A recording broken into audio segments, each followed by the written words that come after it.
All right. Out of all the people that you ever crossed paths with in the industry, was there anyone that ever made you feel a little bit starstruck? You know, just being a hip hop fan, it was a great opportunity to come across and meet and get the chance to build with a lot of these cats. And you know, just really being fans of their music before getting the chance to meet them. So I have to say one of my favorites, and only because like he is my favorite, would be Jay. And you know, he was very cool. He was very humble, and you know, like I say, it was just real cool just to get the chance and opportunity to meet somebody who you consider to be your favorite at something, you know, regardless of what it is. How'd you feel about his American Gangster project?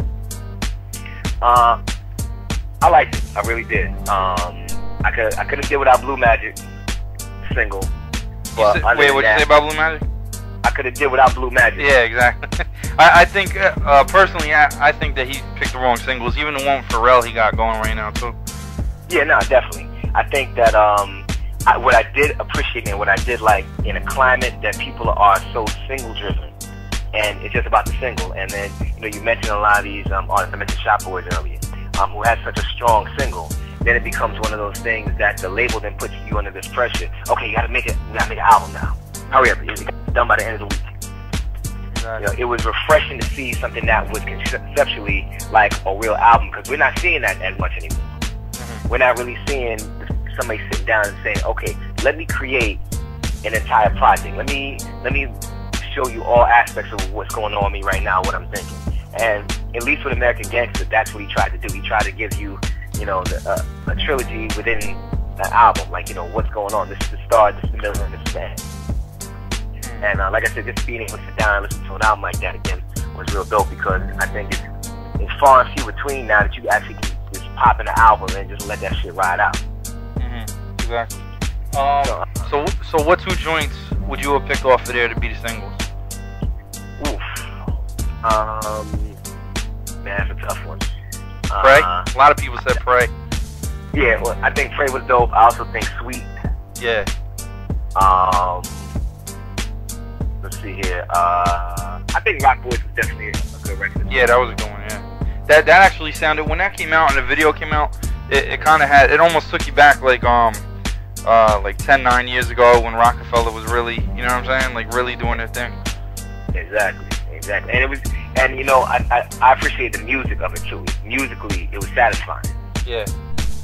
Because again, like I said, what we hear today is just, you know, it's not what appeals to me. I'm not going to diss it or anything like that, because I realize that everybody's opinion ain't going to be the same.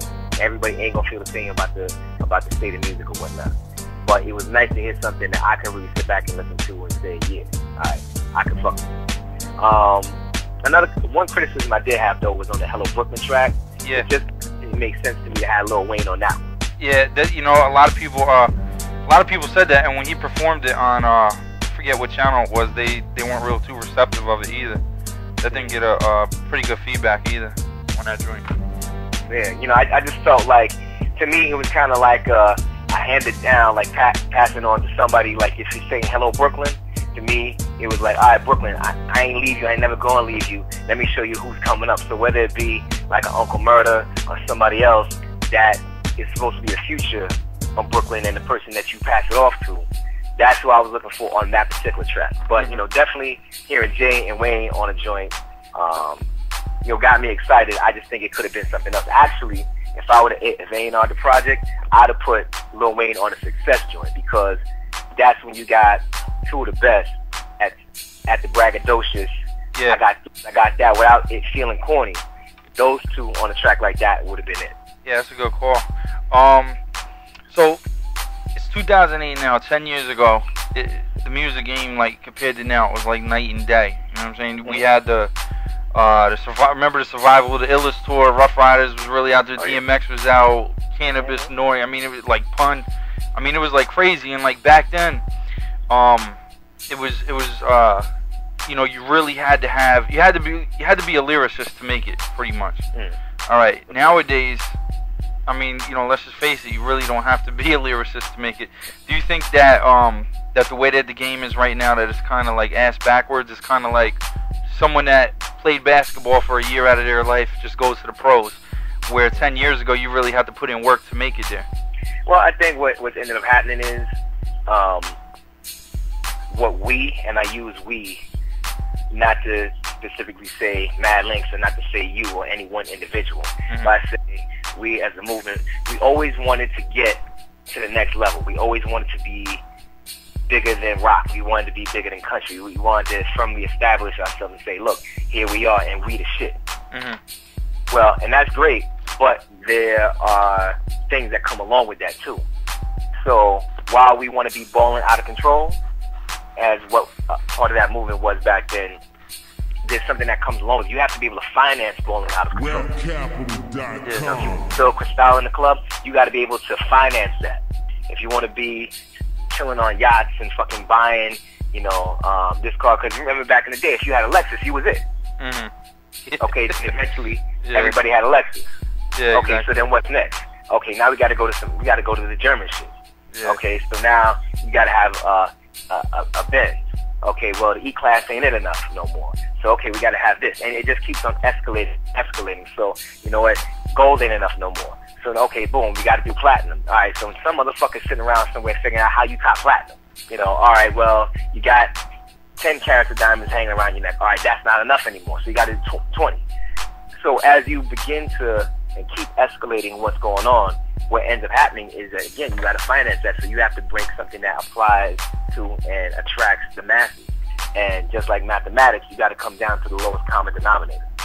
So there's more of those integers than the higher common denominator, okay, which is fewer.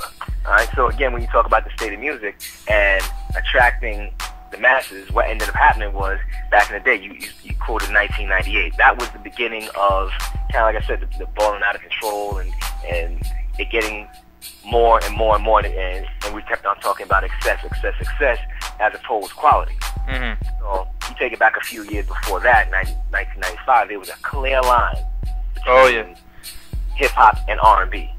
Hip-hop was for niggas, R&B was for chicks. Yeah, that's true. That's exactly right.